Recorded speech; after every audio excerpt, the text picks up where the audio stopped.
তো মোর ভিডিওতে এখন আপুরা কমেন্ট করছে আপু খালি ঘুরে বেড়ার ভিডিও দিবেন নাকি আন্দা বাড়িও করবেন। ঠিকই বু মুই ইদানিং ঘুরে বেড়াতে বেড়াতে আন্দা বাড়িও যে আছে এই জিনিসটা মনে হয় ভুলেই গেছো। আন্দা বাড়ি ভুলে গেল কিনা সেটাই চিন্তা।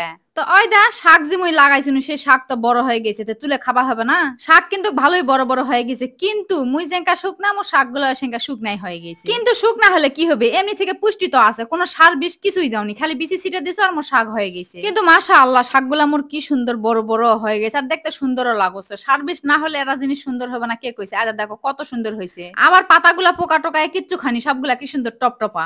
নিজ হাতে লাগানো জিনিস তুলে আন্দাবাড়ি করে খাতে কিন্তু সেই সুন্দর লাগে। তো সদ হোক না হোক নিজে হাতে লাগালে মনে হয় যে স্বাদটা মনে হয় আরো বেড়ে যায়। তো মোর শাক বাড়ি আবার এমনি জঙ্গলি শাকও হয়েছে, আয় দেখো গায়ে খুরা হয়েছে। তুমি আবার গায়ে খুরা গুলো নষ্ট করবো কেন? এই শাকের সাথে মিশাল দিয়ে ভাজি খামো, তো সুন্দর সুন্দর টপটপা শাক। এই জন্য আমি কলমি শাকের সাথে ওই খুরা শাকগুলা তুলে নিয়ে আসি, তো ওলাও বড় হয়ে যাচ্ছে, এই জন্য ভাবনু যে তুলে নিয়ে যায় একসাথে ভাজি খামো। তো এই সকালবেলা ভর্তা ভাত করে খায় দায় ভাবনু যে কি করবো, আবার তো এই শাক তুলে নিয়ে আসে শাক ভাজছো আর ভাবনু যে পটল আলু দেনা গোস্ত আন্দা আছে সেটা দিয়ে আনতে নাও। তো বেড়ে খাবা গেলে মেল্লাই শান্তি, আর বাড়ি তাহলে কতই না অশান্তি। সকালে খাই কি, দুপুরে কি খামু এই চিন্তা, দুপুরে খাই রাত্রের জন্য আবার কি করে থুমু এই চিন্তা। এত সকালবেলা ওটা ভর্তা ভাত করে খাই, রাতের যে তরকারি আসলো সেটা দিয়ে খানো খাই দায় উঠে আসা আবার দুপুরকার চিন্তা, তাহলে দুপুরে আনতে নিলে রাতে যদি শর্ট পড়ে এই জন্য আবার দুটা তরকারি আনবা হচ্ছে। তাই না পটল আলু বেশি করে কুটে নিয়ে গরু গোস্ত আসলো সেটা দিয়ে লবণ ঝাল তেল দেনা কাঁচা ঝাল দিয়ে মাকে তুলে দিয়ে এখন কষে নিয়েছে। অনেকে মোর ভিডিওতে খালি কমেন্ট করে আপু এত যে আন্দাবাড়ি গুলা করেন আন্দাবাড়ি গুলা হয় কি? আরে আপু আয়দা দেখো এই তরকারিটা আনো শাকের ভাজিটা, তাহলে 5-6টা মানুষ আমরা সকাল খামো দুপুর খামো রাত খামো না, দুপুর আর রাত খামো, সকালে তো খাইছি। তো এই দুপুর আর রাত খাওয়ার জন্য ওই তরকারিটার এই শাকের ভাজিটাতে এই 5-6টা মানুষ যদি দুইবার বসি 6 দুগুণে 12 জনা, তাহলে আমার এই শাকের ভাজি গুনার তরকারি কোনা কেন লাগবে না?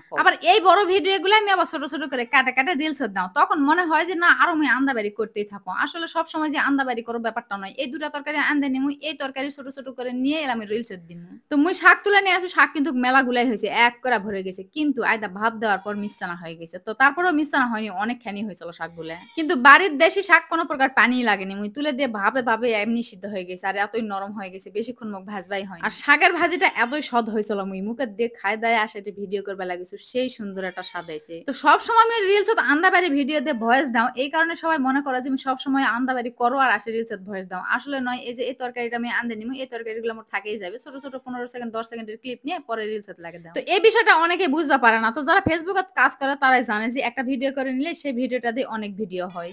আচ্ছা দেখো মোর শাকের ভাজি কিন্তু বেশি ভাজবাই হয়নি, খালি ভাব দিয়ে আলু করে না 2-4টা নাড়ান দিছি, তাতেই মোর শাক আউড়েও গেছে আর কত সুন্দর নরম হয়েছে। আর আয়দা আলু পটল দানা গরু গোস্ত দানা কষে নিয়ে থুইছুনি সেই তরকারিটা আবার বারে নাছো, তাই না ঝোল ঝোল করে থুইছো, দুইবার খাবে না ঝোল দরকার।